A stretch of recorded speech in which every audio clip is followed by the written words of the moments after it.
Assalamualaikum warahmatullahi wabarakatuh. Perkenalkan, nama saya Octavia Putri Wulandari, NIM 2003047 dari D3 Fisioterapi Universitas Widyawicada Semarang. Saya di sini akan menjelaskan tentang gangguan atau kasus yang biasanya terjadi pada bagian bahu atau shoulder, disebut dengan frozen shoulder. Frozen shoulder adalah suatu gangguan pada bahu yang ditandai dengan rasa nyeri dan kekakuan pada bahu yang diakibatkan trauma atau cedera yang relatif kecil tapi lama-lama akan berkembang tanpa alasan yang jelas.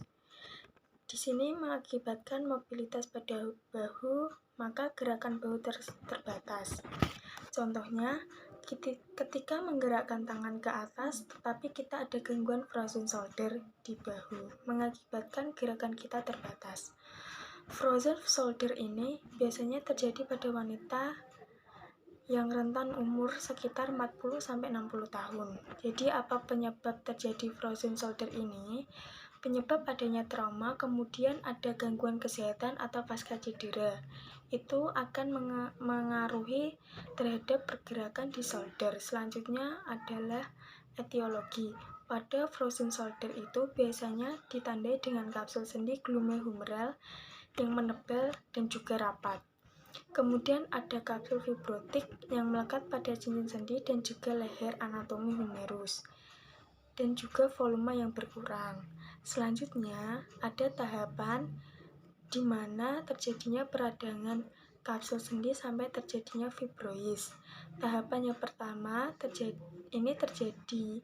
peradangan tapi tidak ada terjadinya adesi. Kemudian si penderita itu tetap bisa melakukan LGS dan si penderita tersebut merasakan nyeri sedikit saja. Pada tahapan kedua ditandai adanya sinokis adesi akut, di mana terjadinya pembentukan awal adesi.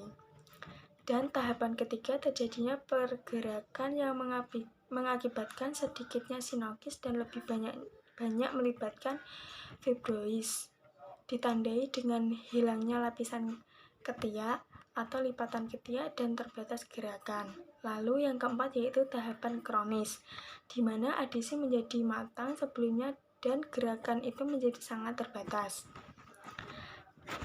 Dan selanjutnya patologi pada frozen shoulder. Jadi biasanya frozen shoulder ini terjadi akibat trauma. Contohnya, misal ada seorang habis operasi pada bagian lengannya. Otomatis pada bagian kapsul sendinya itu terjadi peregangan dan juga pelengketan, sehingga menyebabkan kekakuan dan juga cairan sinovialnya berkurang. Sehingga ketika kita melakukan kegiatan sehari-hari akan terhambat. Contohnya, ketika kita bermain badminton, di bahu karena terjadi frozen shoulder akan terasa sulit. Lingkup gerak sendinya yang sangat terbatas dan terkunci. Lalu, bagaimana cara menanganinya frozen shoulder itu berdasarkan pada fisioterapis itu? Ada dua cara. Yang pertama, menggunakan trik terapi latihan atau exercise seperti active movement dan passive movement atau relax passive movement. Yang kedua, kita bisa menggunakan alat seperti ultrasound, TENS, kemudian SWG, dan lain sebagainya. Itu saja yang bisa saya sampaikan, kurang lebihnya mohon maaf. Wassalamualaikum warahmatullahi wabarakatuh.